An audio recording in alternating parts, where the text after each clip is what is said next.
mwalimu wa Biblia. Okay? So tutasoma Bible, lakini nataka tujifunze kuhusu maisha, si ndio? Yeah? There is a lot of wisdom to get from the Bible, right? Okay? So, anybody with a Bible? Uko nayo? Okay. Triza, una version gani?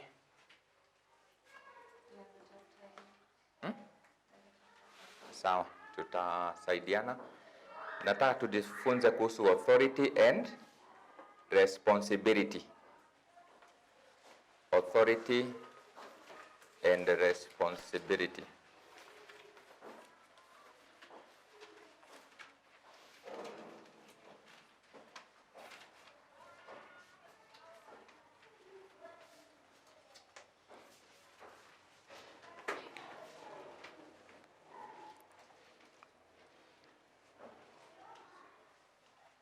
So, let me ask a question. Tukishaandika notes, tuta-apply kenye tumesoma? Eh? Tuta-apply? Mmetoka kwa class already, si ndio? Mmesoma nini? Eh? Math? Oh, and chemistry. Okay. Na jana mulisoma nini afternoon? Mulikuwa gym? All right. So nini ingine mmesoma pertaining to life, wachana na masomo? Huh? Huh? Identity. Mkaambiwa nini kuhusu identity?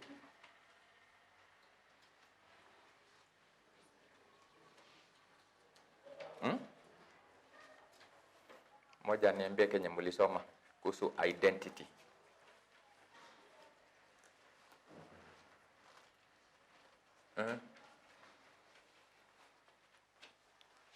Si mulisoma? My friend, unaitwa nani? Sa? Salman. Oh, Salman. Ulisoma nini? Identity. So, what did you learn about identity?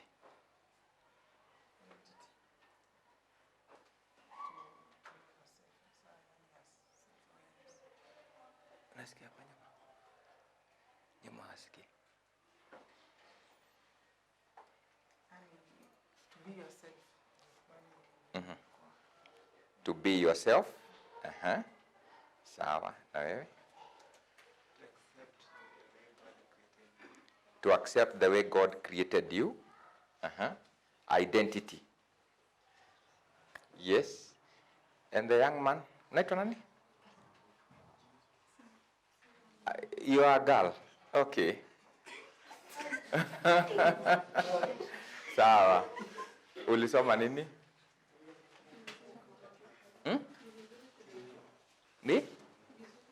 Ni vizuri kujijua. So, utajijua namna gani?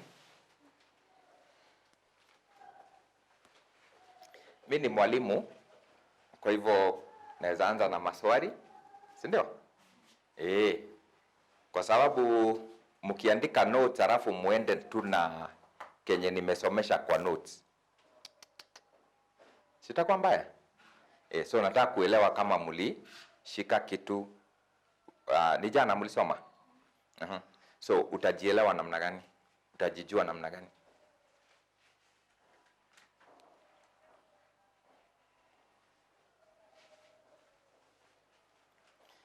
Yes, identity.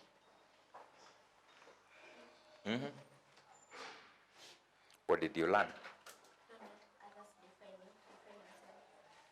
Don't let others define you. Define yourself. Okay. So how do you define yourself?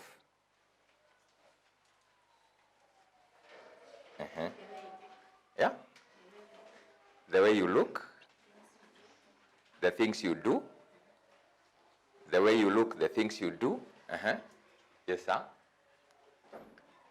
You are? Ben. Na ulisoma nini? There are 3 types of identity.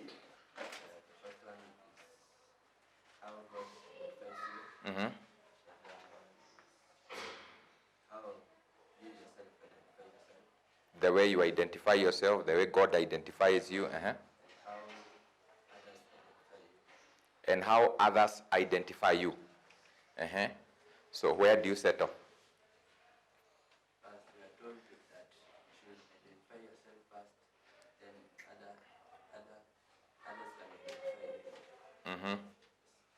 Okay. Now, today we are going to cover on a very important lesson, authority and responsibility. Okay? Na maybe itawasaidia kujua the how to identify yourself. Okay? The authority and responsibility. We can talk about identity. Okay? All right? We can talk about how you see yourself, how you carry yourself. But you see, there is a lot of making that is going on in your life. How are you structured? How are you packaged? Okay? Why are you the way you are? And how will you be in the next maybe 10 years?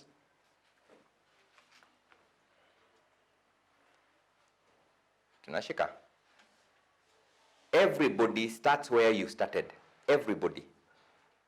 Yeah? Kila mtu anaanza the same place. Kweli?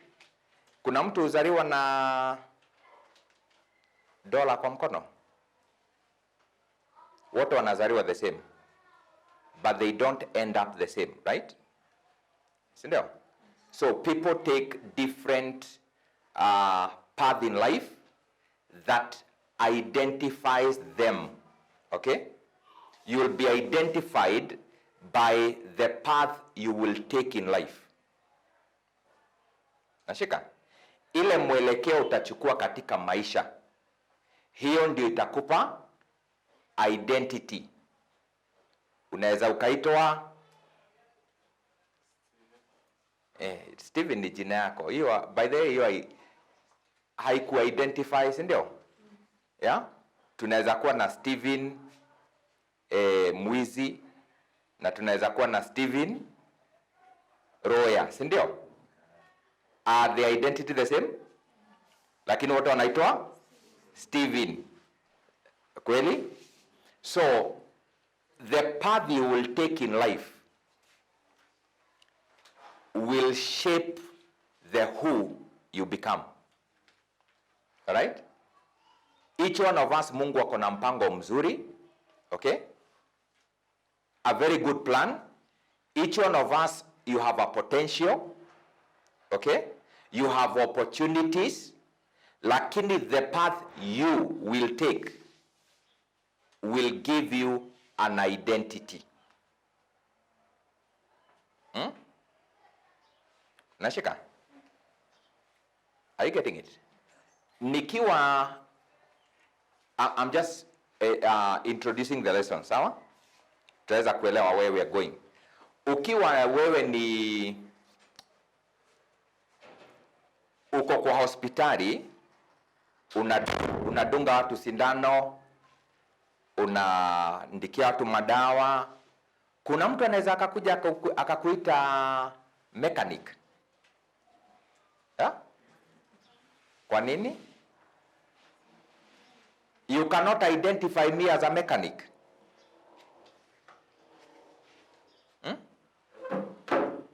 Utaniita nani? Daktari, si ndio? Si ni kweli? So my identity does not depend on you. My identity depends on the path I have taken in life. Nashika? Tunaelewa hapa? So ile barabara utachukua ndio itakupackage na ndio itakupatia nini? Identity yako. The way people will see you is the way you see yourself. And now nataka tuelewe jinsi authority and responsibility inachangia katika kuchukua mwelekeo katika maisha. Si ni sawa? Is that okay?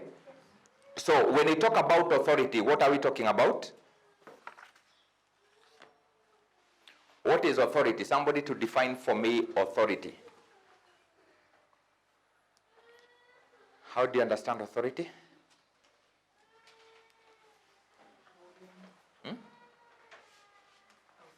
Mm-hmm. Giving?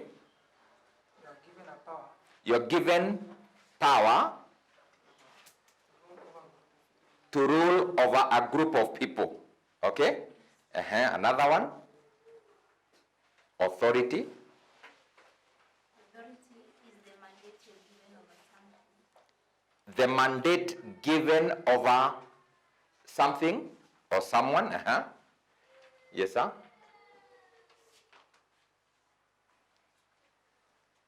Authority, mamlaka kwa Kiswahili. What is authority?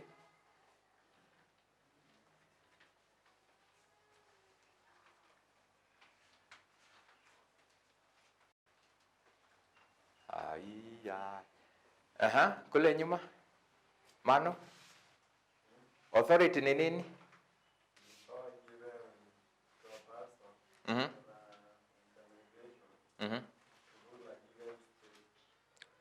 Tu? Hapo unamsikia unameza majini. Hebu sema tena. The power given to an organization or someone to rule over a given state. So authority is power or right to. Okay? When you talk of power, rather authority, tunaongea kuhusu the power or the right given to a person. Okay? It is the power or the right given to a person to make orders or to make decisions or to enforce obedience or submission.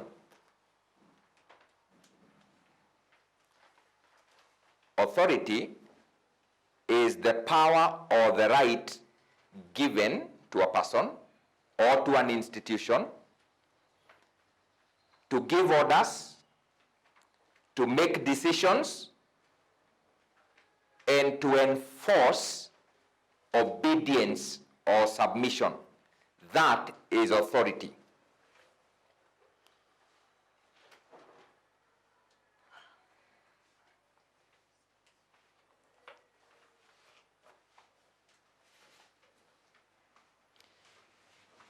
So tunapoongea kuhusu authority, tuelewe hivi ya kwamba authority ni uwezo, ni nguvu, that's what we call uwezo, ama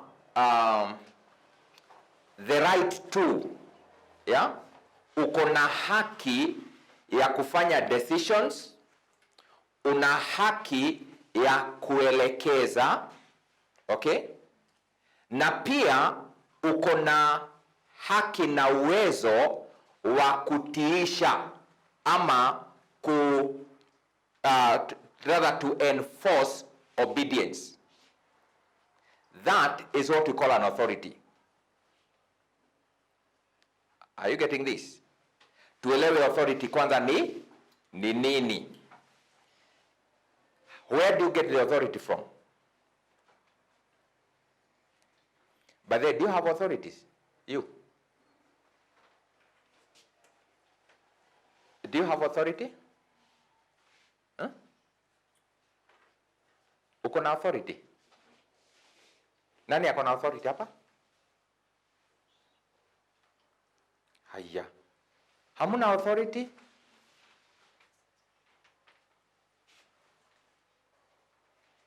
Okay, wangapi hawana authority? Okay, wangapi hawajui? Where are you? Authority tumesema ni nini?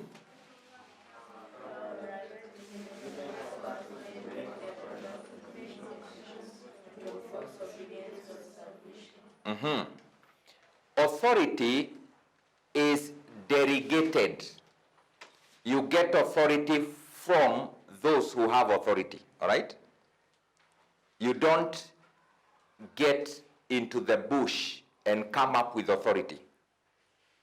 Tumesema authority ni kuwa na that power na kuwa na the right to make decisions, to give orders, and also to enforce obedience, all right? Nashika, askari kwa mfano, hata akiwa amekonda na nguo bado inaanguka, akisimamisha lori ya miguu 10 inasimama? Inasimama kwa nini? Wewe ukisimama kwa barabara usimamishe lori, itasimama? Haiwezi. Hata ukiwa mkubwa hivyo, lori haiwezi kasimama. So mbona lori isimamie hako ka kijana kenye rongi inaanguka na wewe at least umejaza na lori isimami? What is the difference? He has both the right to give an order, stop, but he also has the power to enforce. Usiposimama, si anabeba kitu kingine? Yeah? Na pia anaweza akakufinya chini na afunge mikono. That is the power to enforce obedience. Huh? Si ni kweli? Si mwalimu anakuwa na power? Yeah? Ako na power over you. Yeah? Anaweza kuambia kimbia, unakimbia. Njoo hapa haraka, unakuja haraka, si ndio? Yeah? Ukikata, punishment, na unafanya punishment. Kwa sababu gani? Kwa sababu ako na uweza wa ku-enforce obedience ama submission. Are you getting it? That is basically what authority is. But where do we get this authority from?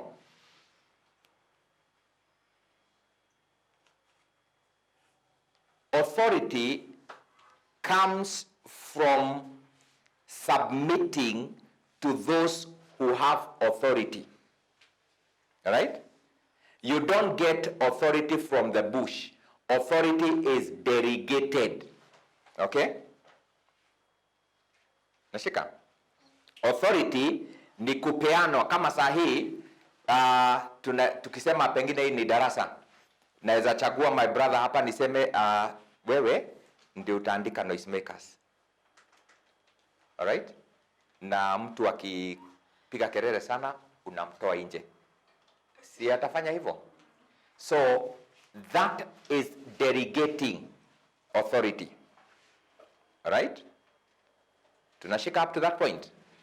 When you sit under an authority, then you receive the same authority.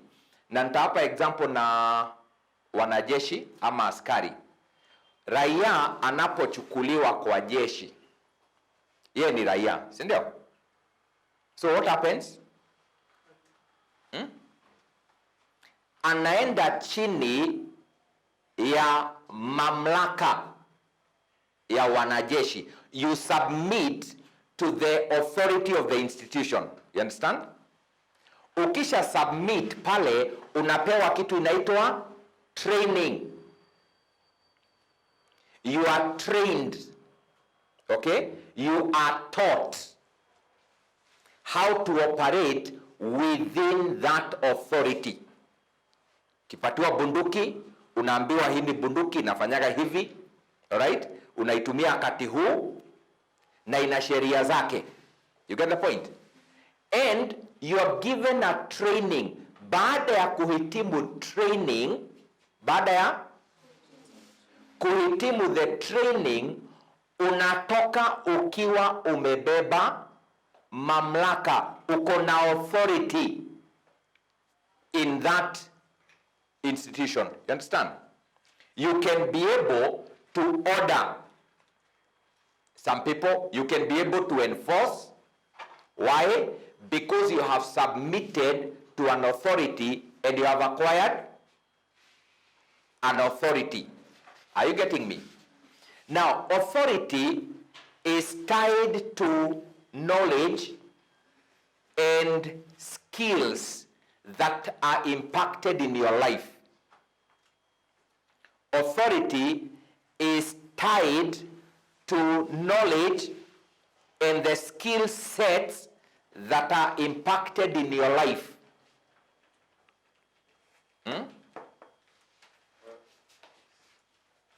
Hallelujah. Ndio uwe na ruhusa ya kufundisha shule. What happens? Unaenda unakaa chini ya mechanic, anakupatia authority. What happens?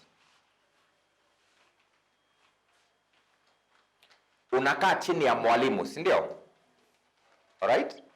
Anakufundisha the skills za kufundisha. Ni kweli? Kutoka hapo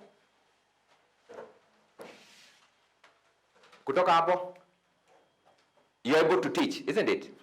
Ukikaa chini ya mechanic, what happens?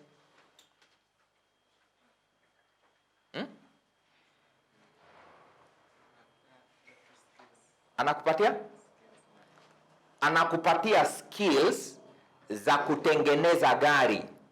Ukisikiza engine unajua na hiyo engine inakohoa mahali, ya? Alright? So, huo ujuzi ukiupokea inakuwa ni mamlaka kwa maisha yako. You have an authority in a particular field. Are you getting it? Sijui kama unashika vile tunaendelea. Mamlaka ni uwezo, ni the right to give order, to make decision, to direct and to enforce submission ama obedience. Alright?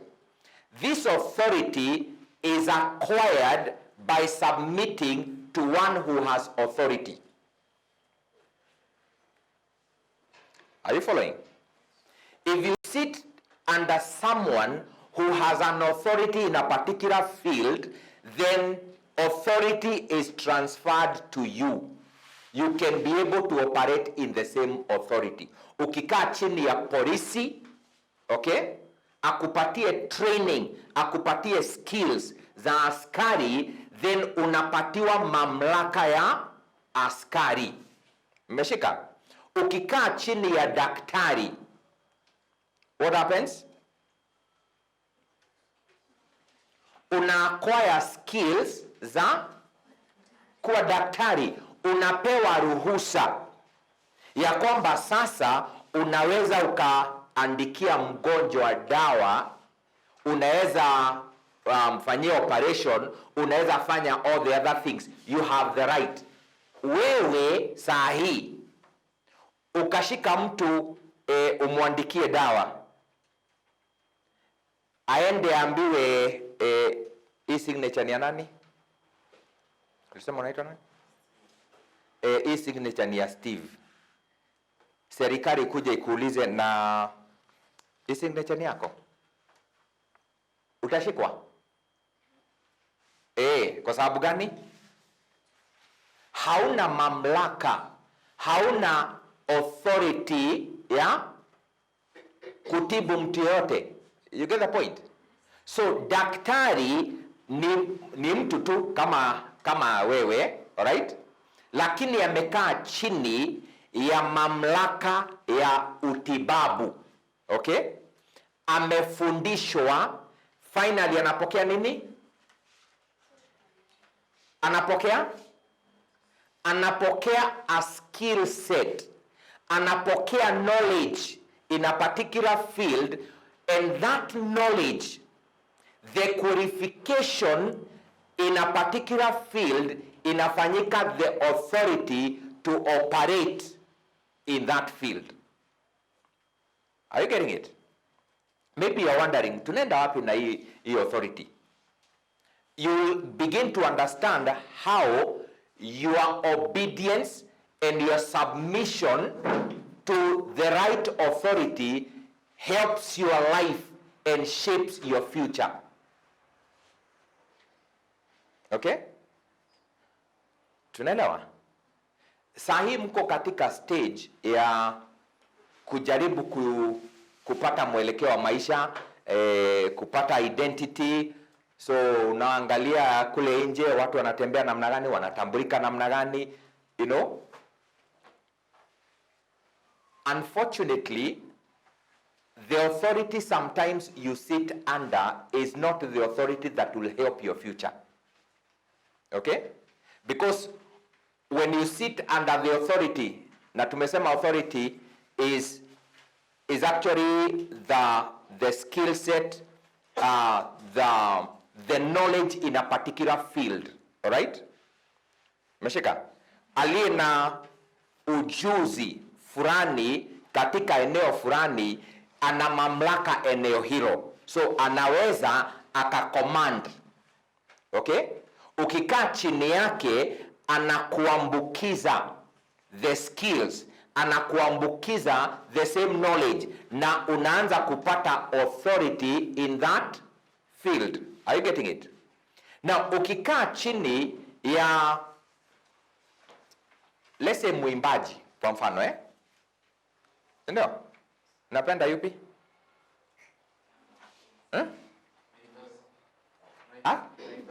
Rayvan. Huwa naimbaje?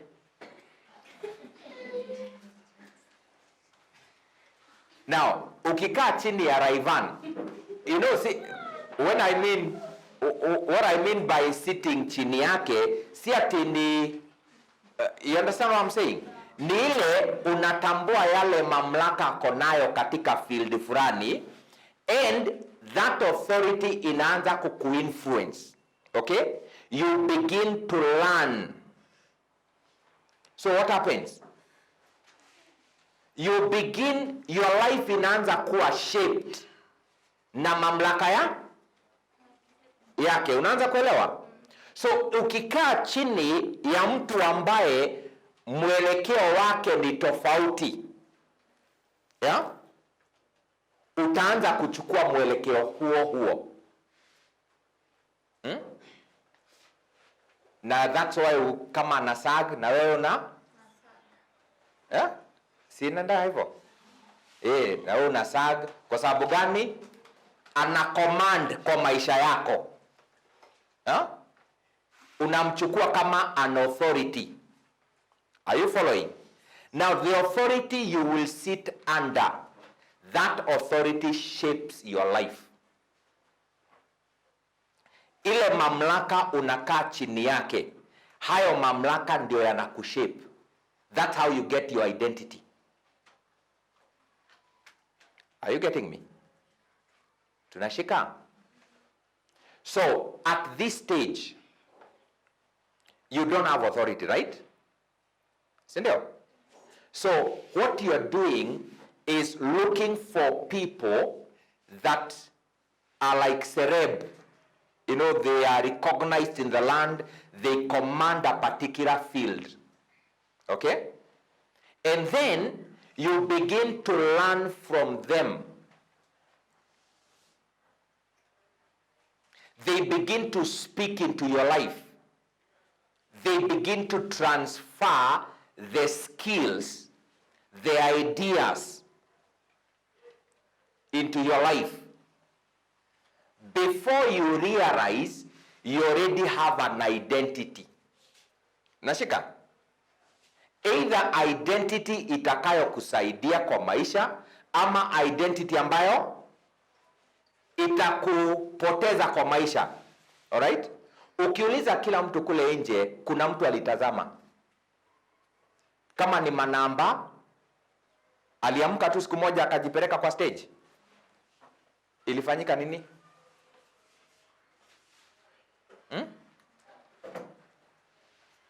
What happened? Hello? What happened? Si unashikana tu na watu na unaanza kusoma tabia zao, kwa sababu wao wana mamlaka, they command your life. True? Si ndio? And you begin to imitate them. And that way you begin to acquire the same identity as them. So what is important in life is to understand that the authority you will sit under is the authority that will shape you. Yule ambaye unachukua kama authority ana shape the way of life. Do you understand? Are we together? Now, tumesema authority is the ability to make decisions, okay? To command and to give direction, right? Tuko sawa? When you make the decision, what happens? What happens? Unapata the consequences. Every decision comes with consequence. Hiyo mnajua mmefunzwa.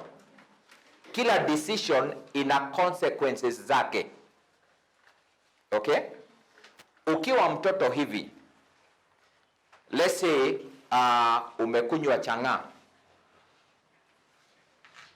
What happens? Ina consequences zake. Yeah? Consequences ziko. Ni nani sasa atagharimia hizo consequences? Ni wewe.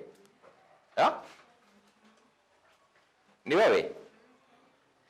Now, authority operates like a cover, a protection. Wakati umekaa chini ya mamlaka fulani, hayo mamlaka yanakuprotect from making wrong decisions. Okay? Nashika? When you make a wrong decision, there is a consequence for that decision. Umepatana na boyfriend? Okay? Nashika? Si at least sahi mkoeji mnaona tuko sawa, sauti umevunja. Yeah? So from there, you can actually begin to make friends. Sindio? But that is a choice. That's a decision, right? When you make a decision, understand this, that there are consequences. All right? Now, who foots the bill for the consequences? Who foots the bill for the price, for the cost of your decision? Who does it? Katika relationship ya boyfriend, girlfriend, yeah? Mumeenda hivyo, pengine mumeanza ku have sex. From there, what is the result? Pregnancy, what else?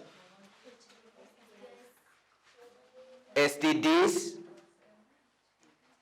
What else? What are the consequences? By the way, unaweza pata mimba ukiumwa na umbu? Huh? Uweze pata? Si ndio?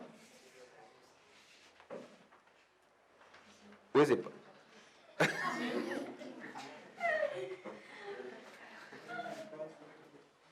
So, pregnancy is as a result of sex, right? Si ndio? So kwa hivyo mtu hawezi kuwa pregnant atuambie, najua ni umbu iliniuma. Now, once that decision is made, the consequence can be pregnancy. Yeah? STDs, HIV. There are so many STDs. Okay? All right? Now, when you become pregnant, hebu simama.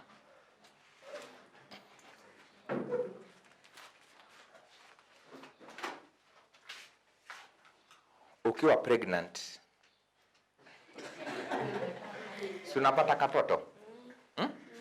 Utakapeleka wapi?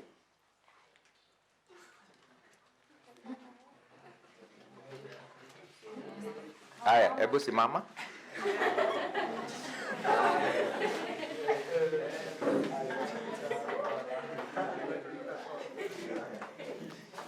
So huyu Buddha akafanya nini? Akakuwa na girlfriend, si ndio? Si ni decision? Yeah?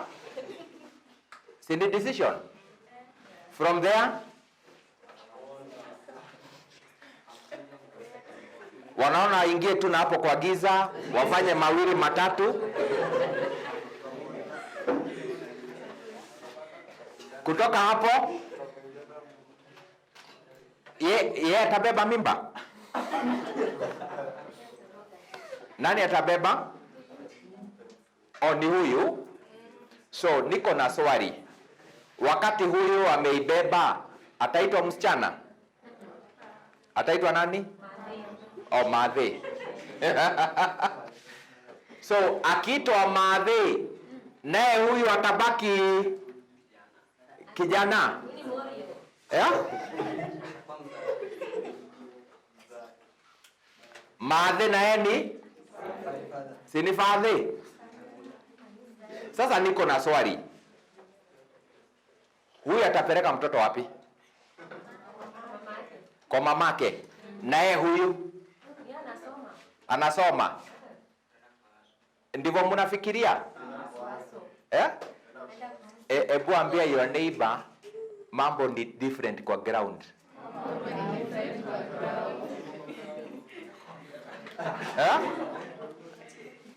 Vijana, si niwaelimishe mapema. Wakati anabeba mimba, ana miaka ngapi? Amefikisha 18? Amefikisha 18? 17? Yeye ni mtoto kulingana na serikali. Kulingana na serikali. So, boss, utaenda Kirema kukula ugali. Yeah? Na kuanzia hapo, let me explain something here. Tunaangalia kuhusu authority na responsibility. Na responsibility hapa ni kuchukua gharama ya decision umefanya. Unashika? Now, you begin with an act which is a decision. You make a decision and now tuko na mama na tuko na baba.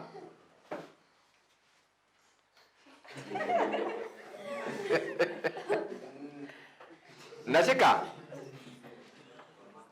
Pengine atakosa kusoma kwa sababu ana mtoto sasa, alright? Huyu pengine ajifanye jangili lakini wacha nikuambie, ulezi wa mtoto ni nani? Baba utapelekwa shule, mahakamani. And you will foot the bill. Now, hii haitakufuata at this stage hata baada ya kutoka shule na umeanza kufanya kazi. Sasa fanya mistake, uwe manager mahali. huyu ajue. Na ulijifanya kichwa, ukasema utasoma unaenda tu kotini, unasema nini? Baba ya mtoto alirenga, amekataa kusomesha. So what happens? Unalazimishwa na koti kufanya nini? Kusomesha, na unalipa kwenye ulikuwa umehepa shule. Umehepa responsibility. Are you getting it? So who is safe? Who is safe? From there, you have another life to take care of. Ama mama ndiye atalea? Mama ndiye atalea? Mama atalea?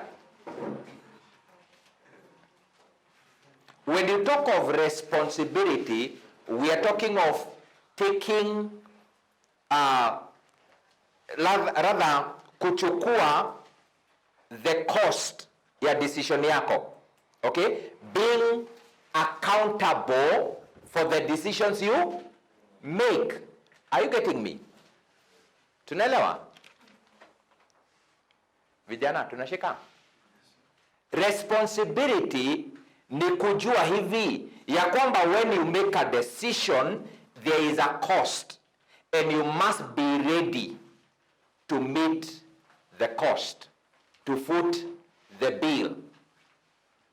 You must understand the budget of the decision you're making. Si unakaa unasema, imagine siku anajua itakuwa hivyo. That is how watu baada ya maisha unakuta they live a very miserable life. You had very good opportunity in life. You had potential within you. Kusoma umesoma, you are a bright person, lakini 20 years down the line tunakupata kwa street. Haukuzaliwa hivyo. You understand? Kila mtu anayezaliwa, mahali umezaliwa, it does not matter. Do you understand? Mahali umezaliwa, ni nani amekuzaa, does not matter. Okay? Lakini the potential within you, the God-given abilities within you will begin to shape up your life.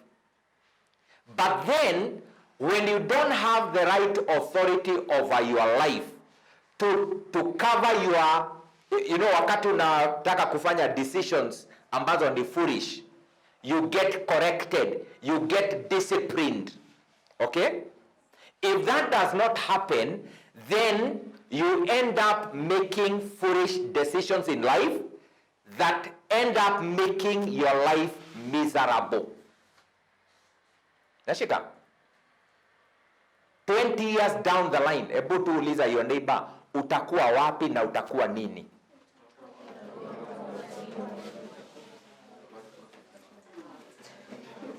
What do you desire to be? What do you desire to see in life? Unataka tukutambue namna gani baada ya 20 years from now? By the way, 20 years from now, utakuwa how old?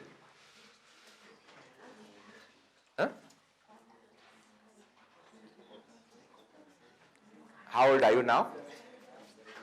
You are 17. Are you getting this? So 17, 20 years from now, atakuwa how many years old? 37. 37 years. So how will you look like? How will you be? Where will you be?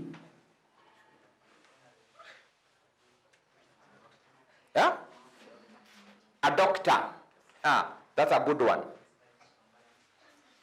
Esther. Ni Esther ama ni Grace? Your mom is Esther?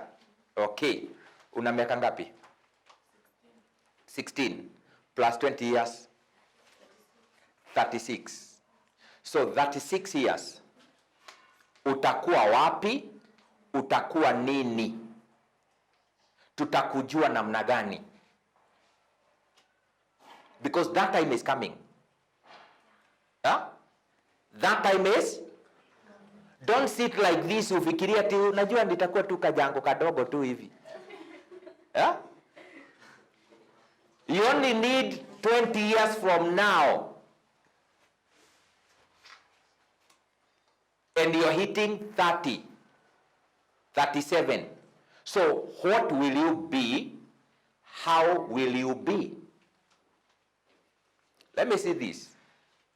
Kuna watu sahi unaona kule nje ndio wanachotea watu maji na ngono. Alright? Nashika? Kuna watu ukipita hivi, pengine unaona mama na amebeba katoto, ako na kengine kwa mgongo na ameshika tuwili na amevaa patipati na ina shimo. Okay? One time they seated down like you. Are you with me? Ukiona majamaa kule stage, pengine hajaoga wiki mzima, beba kumi. Yeah? Don't be deceived. One time they seated like you. All right? And maybe they were taught on identity. Huh? How to have a good identity, right? The question is, how did they arrive to where they are? It is tied to the authority you sit under, all right? And understanding how to take responsibilities for your action. Wakati unaenda kufanya decision yoyote, and you're not ready to take responsibility for your decisions, believe me, the end is the same. No difference.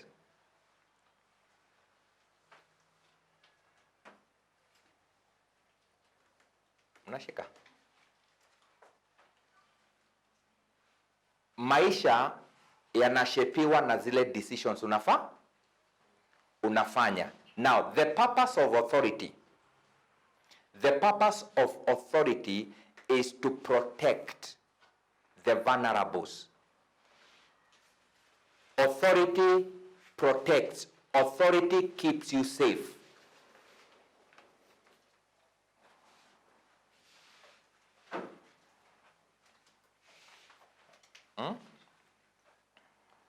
Nashika? Authority protects the vulnerable. Kwa mfano mtoto mdogo. Mtoto mdogo amepewa baba na mama kama an authority, alright? So that maisha yake yasiumie kwa sababu ya wrong decision. Mtoto anaweza panda kwa gorofa and the next thing ako chini, isn't it?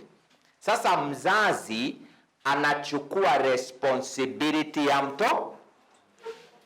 mtoto, okay? Now that is where authority comes in to protect and to keep you safe. The reason why mko chini ya walimu ni kwa sababu mnasaidiwa so that you don't end up the wrong way in life. You get that? Mwalimu atakuadhibu kwa sababu ya wrong decision. That way unasaidika. Alright? Kiboko si cha kukuua, ni cha correct foolishness. Okay? Are you getting it? Kiboko ni cha correct foolishness. Na kiboko si lazima kiwe kiboko, it's a form of discipline. You get that? You get corrected when you are making wrong decision so that you can learn. Are you okay? Mko sawa? So as you keep learning, then you begin to form an identity. You begin to form a particular way or a pattern of thinking and making decisions. You begin to form some values, some priorities in life. Okay? Unajikuta hii siwezi fanya, hii naweza fanya. Okay? Nashika? Unaona watu wakivuta sigara, unasema hiyo siwezi fanya. Kwa sababu gani?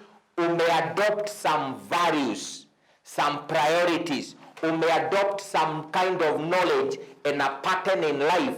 Authority is shaping you. Are you following? So after some time, kuna wakati unafika na unatoka chini ya mamlaka yale. Naelewa? Na wewe unaanza ku-exercise mamlaka ambayo umepokea. Si baada ya kukaa chini ya mzazi, kukaa chini ya shule, ya mwalimu, si nao unapata some experience. Si unapata some knowledge. Now that becomes an authority in your life, and after some time you will be on your 2 feet as an authority. Ukiwa pengine na tutoto tudogo, na unatuambia usifanye hivi. Yeah? By the way, niulize tu hivi. Wakati utaona katoto, because utafika hapo my friend. Ama hauna hiyo maono? Yeah? Wakati utaona katoto pengine kanachukua sukari, kanakula alafu kanajipanguza, anamwambia daddy, si mimi. Si umekuwa hapo? Yeah? Si umejua tule tu tricks, umekuwa ukichenga chenga? Si you know? Hello? Si you know? Yeah? Unajua vile saa zingine huo unapinda mzazi? Tuko pamoja mano? Si unajua saa zingine unapinda mzazi? Yeah? And you think you have escaped. Yeah? Ati nilimwambia hivi na akatuli. Unafikiria mzazi ni ng'ombe? Wacha tu niulize, wacha turudishe huyo mzazi wako miaka yenye uko sahi. Unafikiria hapo anafanya vile unafanya? Yeah? Ukichenga anakuonea 18. Yeah? Kwa sababu gani? We have been there, true? Unashika? We have been. Now, I'm telling you 20 years from now, you will tell the children, I was there.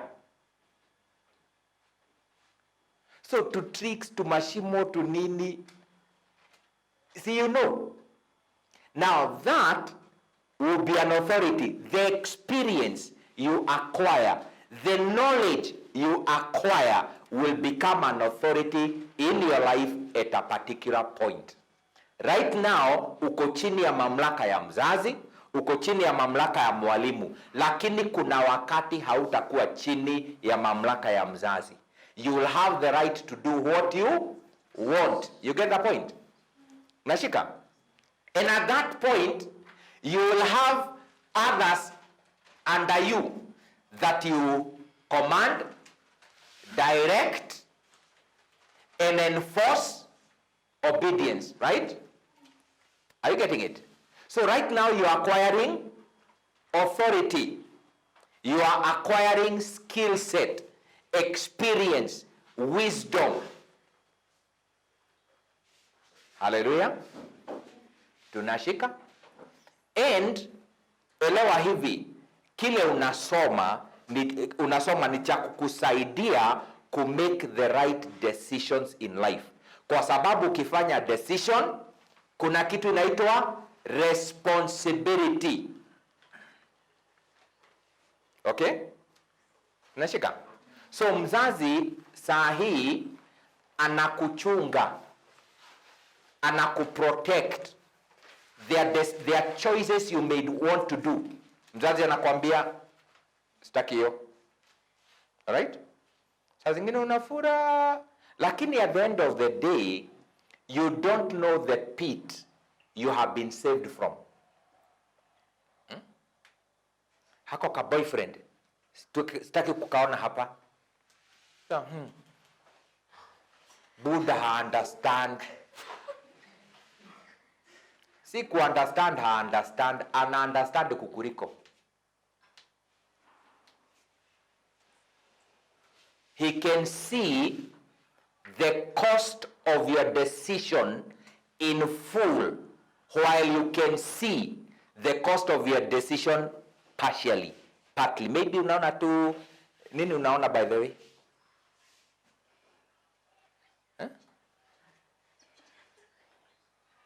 Ara kuna kitu unaona by the way, ama ni kusikia tu vizuri?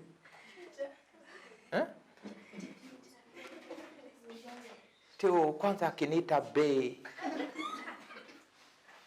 nasikia mzuri sana. We, iko gharama. There is a cost. Now, si tuko na nyinyi? I would really desire to see your life after today, 10 years, 20 years from now, ukiwa mahali pa kuheshimika. Okay? Ukiwa mtu wa dhamana in the society. You get that, my brother? The potential is within you.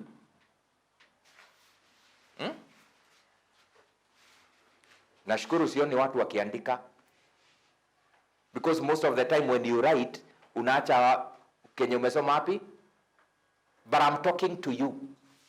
All right? My intention is to talk to you. Nikuambie kuna miaka 20 inakuja, tutapatana nawe ukiwa namna gani. You may say, I want to be a doctor, I want to be a lawyer. That's okay, no problem. You can be a lawyer but a scrap.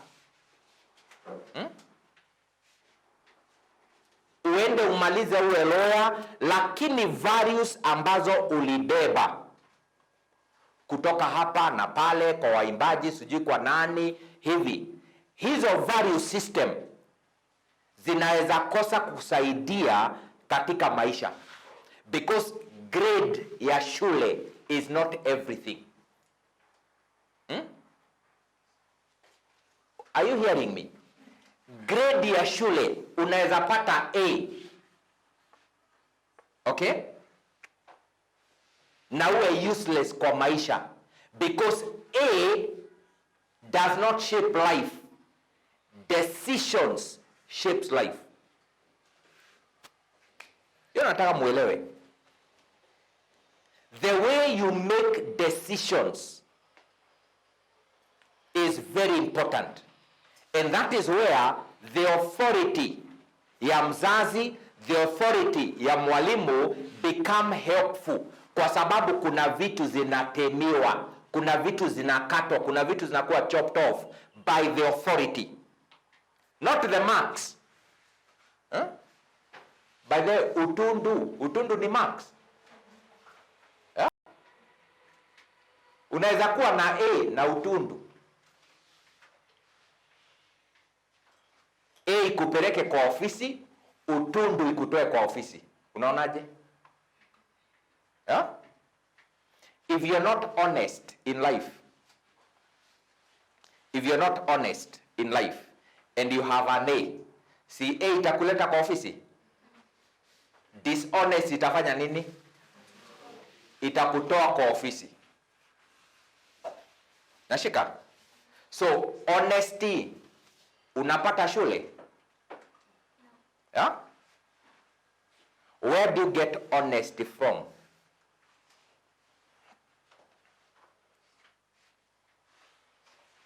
Where do you get it from? The authority you sit under. By the way, your friends can be an authority to you. mtu akagi tu hivi boss, natafuta kademu. Na unaona na by the way, hiyo ni point.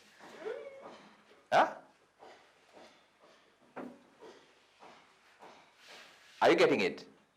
So wakati unapokea influence from people, from parents, from teachers, they are shaping up your life. You're getting the correct values in life, right? Ukiongeza masomo yako, then you have a better position in life. You can get favors with the people. Can I say this? Kuna milango katika maisha ambazo huwezi pitia without integrity, without honesty. Alright? Kuna milango hautapitia ukiwa na A. Na kuna milango zitafunguka kwa maisha yako kwa sababu ya integrity, character formation. And these are some of the things you get when you submit under an authority. So if you sit under a dishonest authority, what happens to you? You become dishonest. That becomes an authority. You become an expert in that field. A good professional liar. Unakuwa pro kwa kupiga watu chenga. Shida ni wenye unapiga chenga pia wanakuona ukipiga chenga. Are you getting that? Can we read Proverbs chapter 1?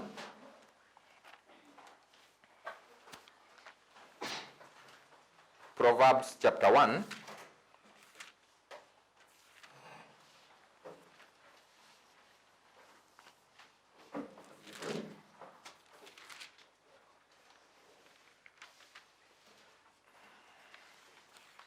Tuweza uko na NIV? Yes. Nitao nisome NIV. Proverbs chapter 1. You can read from verse 1. Na usome kwa sauti.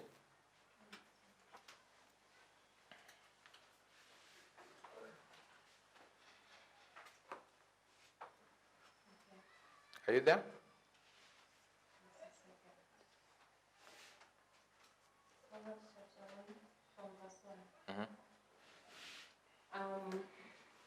The Proverbs of Solomon, the son of David, king of Israel.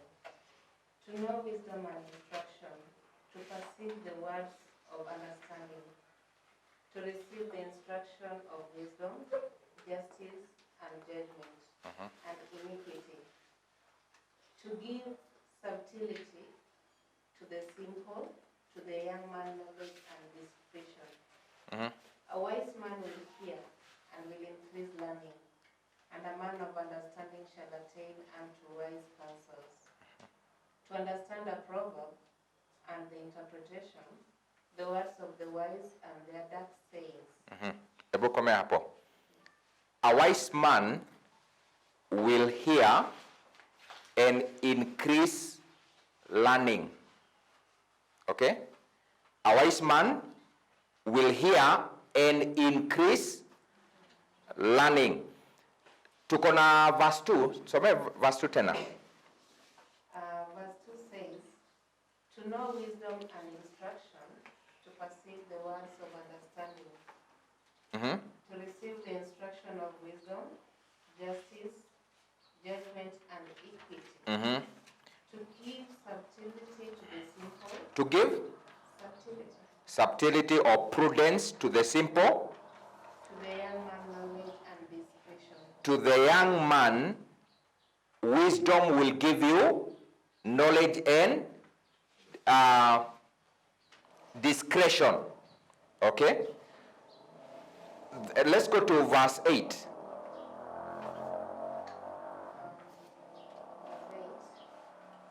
my son, hear the instruction of thy father, and forsake not the law of thy mother, for they shall be an ornament of grace unto thy head, and chains about thy neck. You're reading which version? Huh? Are you sure you're reading NIV? I'm a New King James.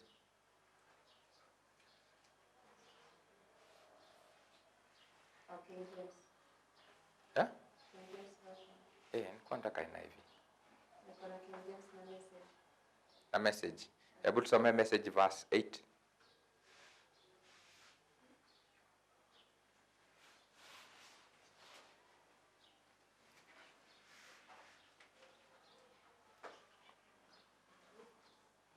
New King James inasema, my son, hear the instructions of your father, and do not forsake the law of your mother, for there will be a grateful ornament on your head and a chain about your neck. Verse 10 nasema, my son, I want you to listen to this. My son, if sinners entice you, do not consent. If they say, come with us, let us lie in wait to shed blood. Let us lack secretly for the innocent without cause. Let us swallow them alive like Sheol or hell, and whole like those who go down to the pit. We shall find all kinds of precious pressure. We shall find all kind of precious possession. We shall fill our houses with spoils. Are you getting the point? My son, when sinners entice you and they tell you, let us go and lie in wait or ambush the innocent, shed blood, that way we will acquire precious things, we will amass wealth and do that. My son, do not consent. Are you getting this? Keep your foot. Verse 14 nasema, cast in your lot among us, let us all have one pursuit. That is what the sinners will say. Hii ndio naambiwa usipokee huo ushauri. Nashika? Anasema verse 15. Umefungua message ama umezima?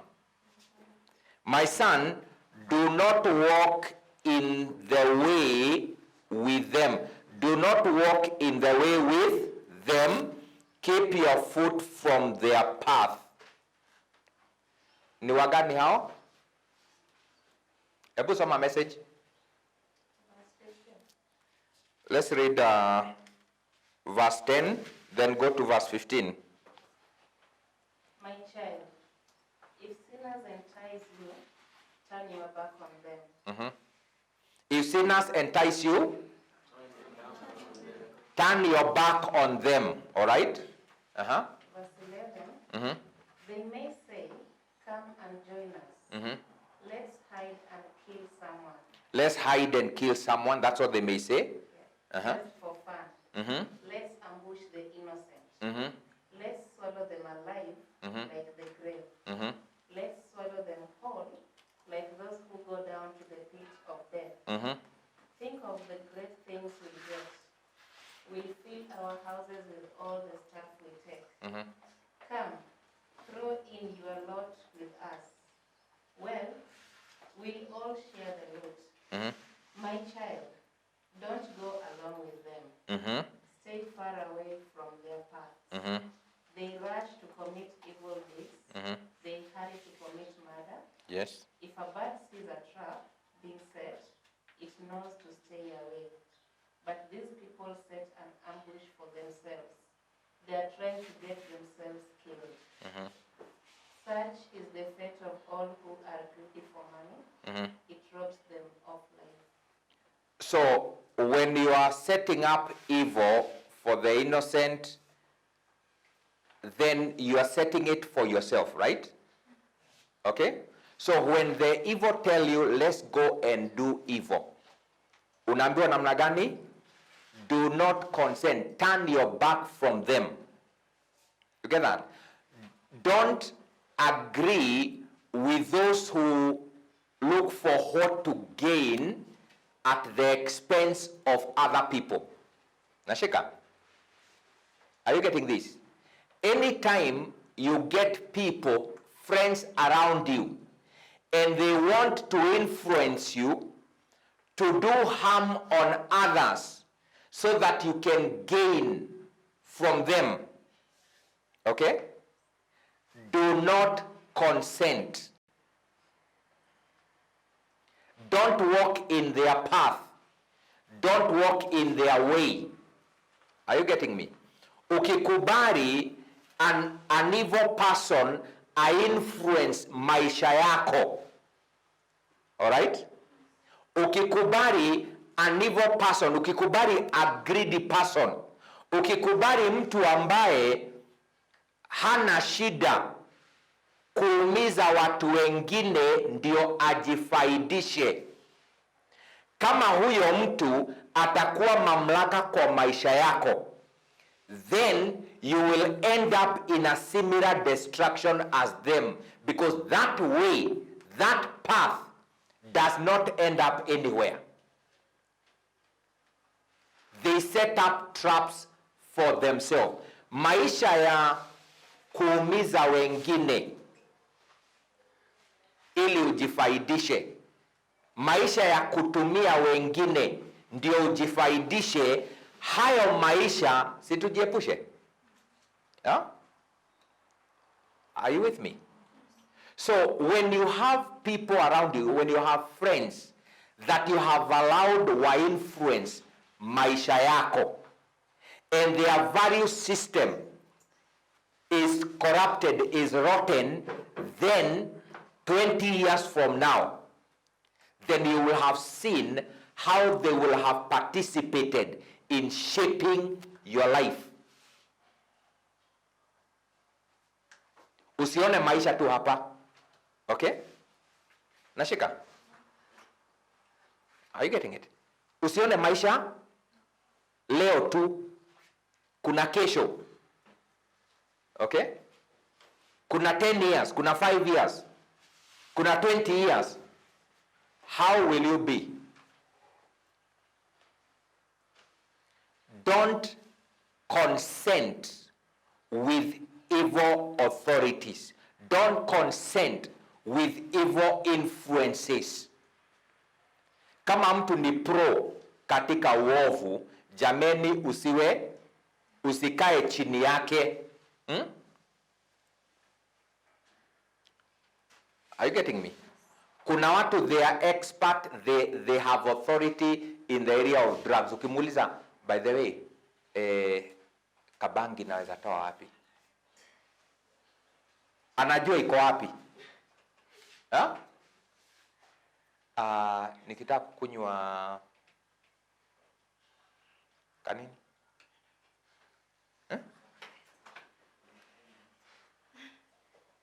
Kukunywa kanini? Ka? Adika naitwa nini? Tuambie tu. Konya? Konyagi. Ya, konyagi sasa ni nini hiyo? Konyagi ni pombe ama ni nini? Yeye ndiye anajua. So ukitaka kuikunywa, kuna mapro, si ndio? Kuna watu wana authority in evil. They are experts in the wicked world. Alright? Na saa zingine we envy them because of how they appear to be flourishing. Alright? Pengine mtu ameuza bangi na unaona kama ameomoka,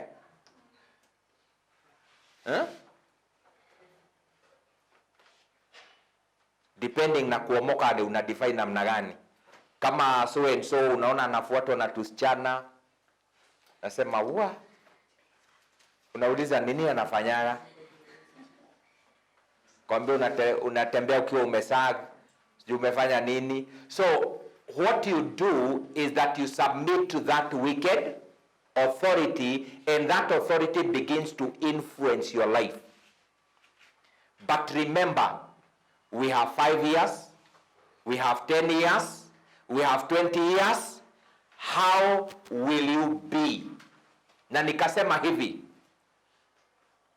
wale wamama mnapitana nao barabarani wakiwa wamebeba watoto watatu na ameparara, usifikirie alizaliwa hivyo. Hebu ambia mwenzako alizaliwa kama wewe, na alikuwa na opportunity kama zako.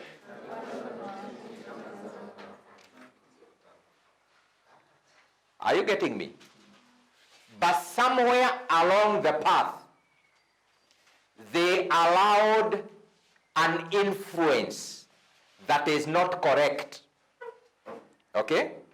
They permitted evil authorities over their lives.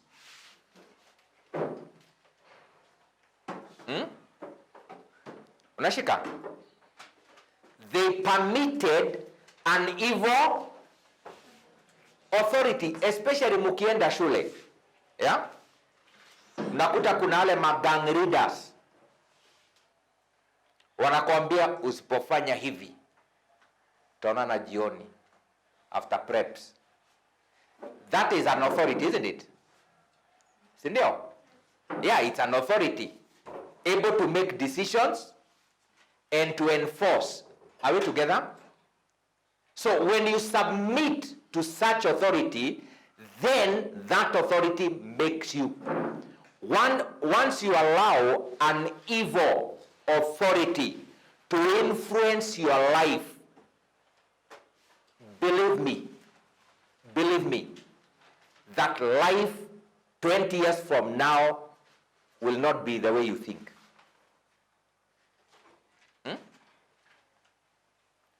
Nashika? Unaweza kuwa kijibaba ambao uko na watoto 50, mmoja ako Kericho, mwingine ako Rodua, mwingine ako nauliza na akauliza lini tukiwa form 2. Now all that shapes the who you are. Kuna mizigo ingine unajiwekelea saa hii. Hallelujah.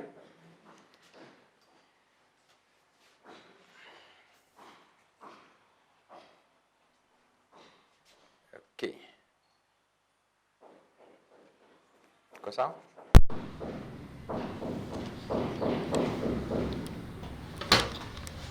You're good? Yeah, I can go.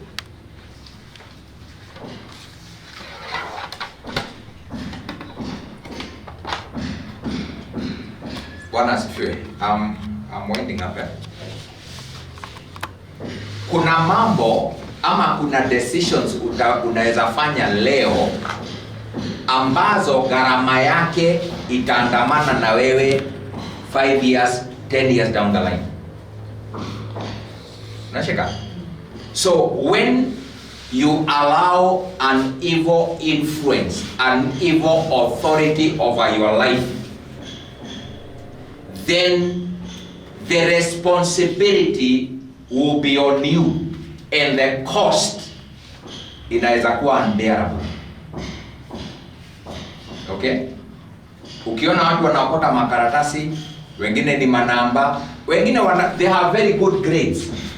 Yeah? Nashika? Lakini good grade is not enough for life. Yeah?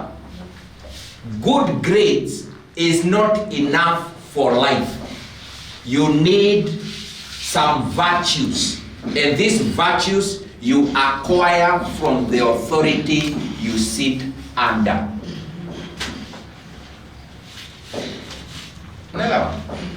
So usione kama mzazi anakuchukia akikuadhibu. Usione kama mwalimu anakuchukia akikukanya mambo fulani. Alright? Na wewe unajifanya juaji. Juaji utabeba watoto watatu na patipati iliyo na shi.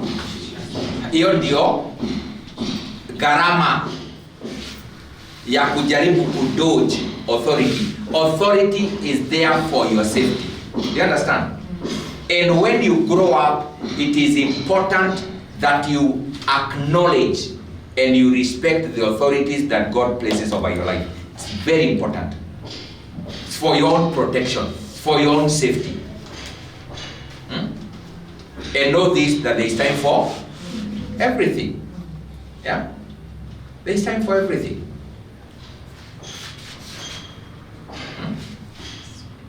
Sahi ni time ya kusoma, si ndio? Yeah? Si ni kweli? Kuna wakati tumesema 20 years from now utakuwa 37. 37, I am very sure utakuwa umeoa. Kweli? Si ndio? Mimi nilioa na around 25 years. Niko na kijana wangu hapa anaitwa Ana. Ni product ya decision ya kuoa. Alright? So 37 years, most of you kama mtakuwa alive, and I believe you will be, mtakuwa baba na mama. Si ni kweli? Mtakuwa baba na mtakuwa mama.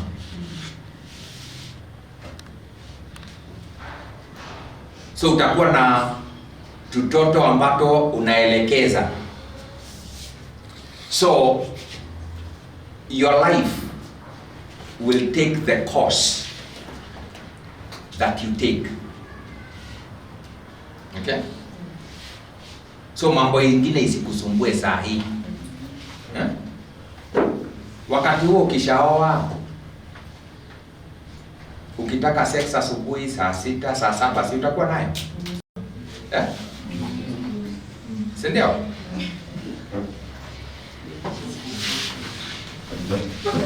Hello. Nataka kijana. Na that time ndio uta realize kumbe that is not all in life. That is not everything in life.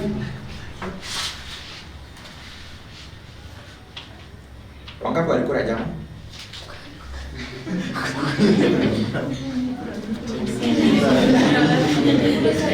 Ulikula chakula jana? Yeah? Sex haikulagi, so si sex na ulikula. You ate food yesterday? Okay. Asubuhi mmekula? Yeah? Saa 7 mmekula? Jioni bado mnakula?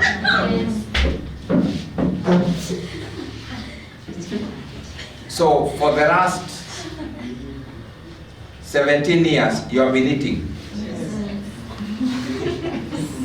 And for the next 20 years you'll still be eating. Maybe. So kuna mambo ambayo ni anaweza sema ni ujinga ukifanyika mtumwa wa hayo mambo. Kufanyika mtumwa wa tumbo ambayo inakaa kama kaburi, huwa haitosheki. You eat in the morning, jioni, na bado utakula na bado unatuletea shida usipopata chakula. You know? It's a similar thing with sex. Alright? Hautakula useme basi sasa tumbo imejaa, nimetosheka. Life is beyond that. Focus on having good grades in life, very important. But above all, have a good package of yourself. Have a good character, and good values in life. And good values hautoi kwa masomo. Unatoa kwa the authority you sit under. The values you will acquire are the ones that will help you to make the right decision, the right choices in life. If you miss that here and now, tutaonana na wewe after 20 years. Na nita make sure nimekusalimia nikwambie, Steve, unakumbuka 20 years ukiwa umekaa kiti ya mbele? Do you remember? Tafadhali wacha hiyo siku ikifika tujivunie. Nikwambie, oh Steve, I really thank God for you. That now you are somebody in the society. You are a solution to the society, not a mess in the society. Alright? Meshika. Learn to take responsibilities of your action. Usizae mtoto kwa sababu mama atalea. Zaa kwa sababu utalea. Yeah? Sinirudie. Zaa kwa sababu utalea. Sio kuzaa kwa sababu mama atalea. Au mama ako na pesa. Kama mama ana pesa sio zako, ni zake. Alright? Kama hauwezi lea, hebu sema tena, kama hauwezi lea, usizae. Okay? If you cannot meet the cost of your decision, then don't make that decision. As simple as that, and you will be safe in life. Are you getting it? If you know you cannot foot the bill, please don't make the decision. Because every decision has a cost, has a consequence, and someone must take responsibility for the decisions. Are you wise today? Huh? Wewe kubali tu majangili wa kuinfluence. Tutakuona 20 years from now. Hebu ambia tu hiyo neighbor sababu hataki kusikia kutoka kwangu. Mwambie wewe. Endelea kuwa influence na jangili. Nitakuona 20 years.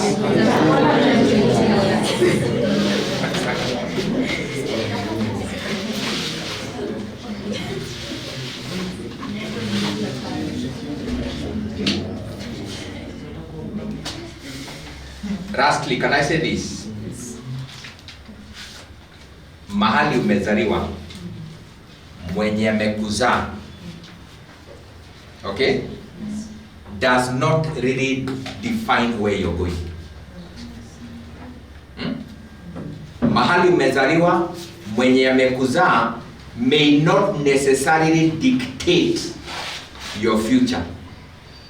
Your future lies on the authority you will submit to. Okay? Your future lies on the kind of values that you'll acquire in life. You acquire wrong values, haijalishi whether ulizaliwa State House. Okay? Nashika? And I wish you the best in life. Sawa? Yeah. You're blessed. Amen. Wow, best platform. Take home. Topic ilikuwa ni Salman. Salman ni wewe? Topic ilikuwa aki mnanichanganya. Ludman ni mgani? Ayuko?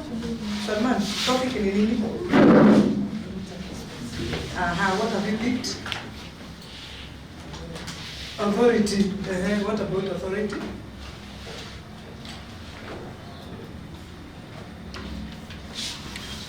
Kila mtu ananiambia, naanza hapa. Naanza na wewe. Kila mtu ananiambia take home. Take home. Authority, what about authority? Steve. Hebu kwa moyo jam. What have you picked? Anything you have picked today? Decision making, what about it? To make the right decisions. Why? Because every decision has a consequence. Yes, Waitera, what have you picked today? I've learned that the authority you sit under shapes your life. The authority you sit under will shape your life. Beautiful, yes? What have you picked? I learned that the path we take in life is what identifies us. The path? We take in life is what identifies us. The path we take in life is what identifies us, right? Beautiful, yes, Lucy? That authority comes from submitting to those who have power. You submit to those who have power, yes? What have you picked?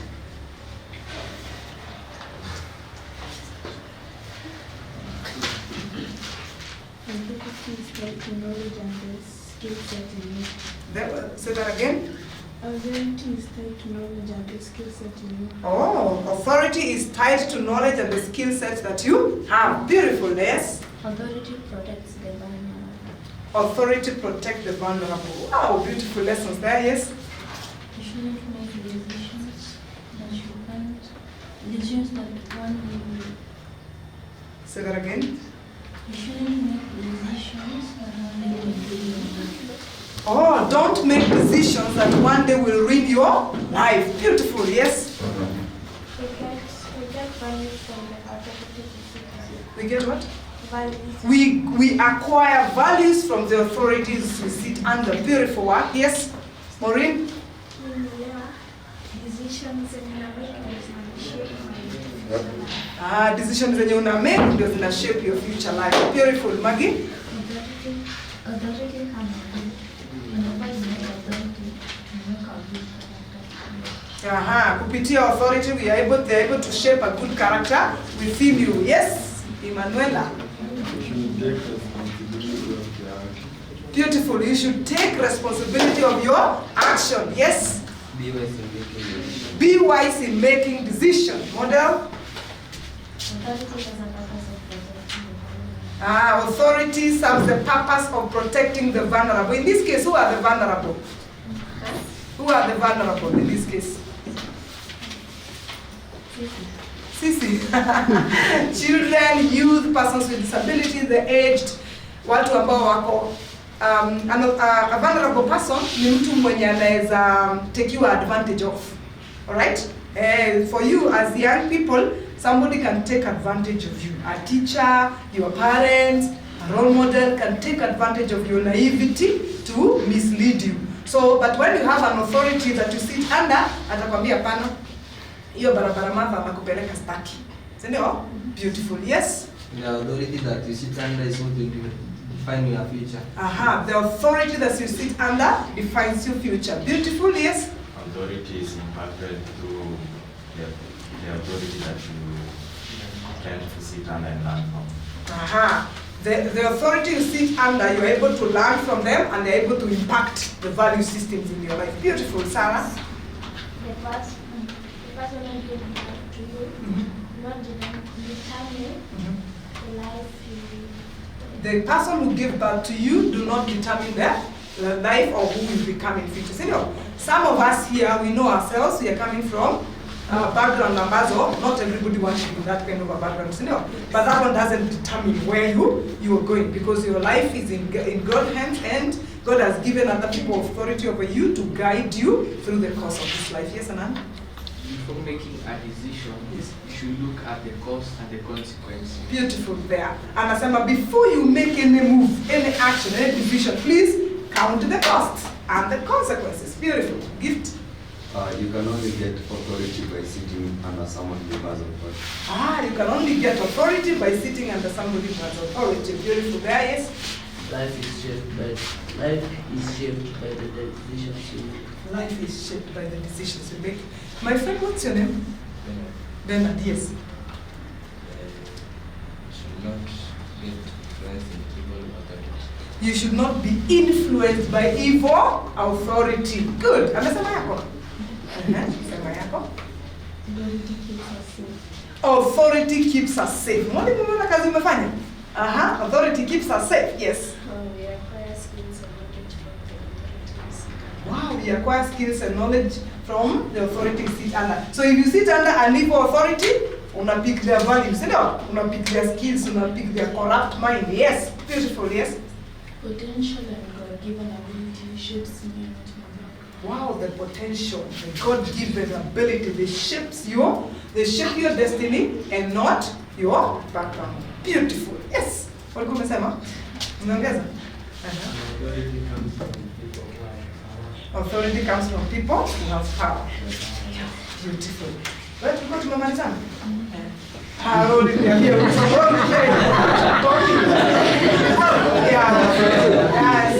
my best friend, Rayo. Yes.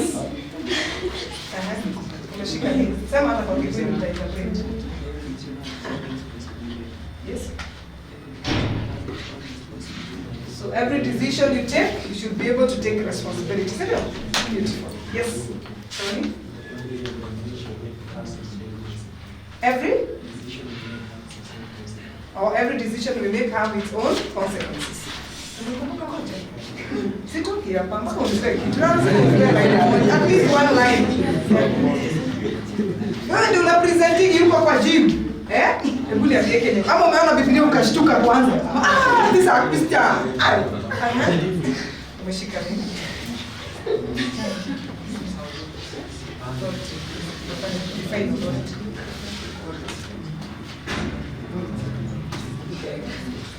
So many. Siogope somo.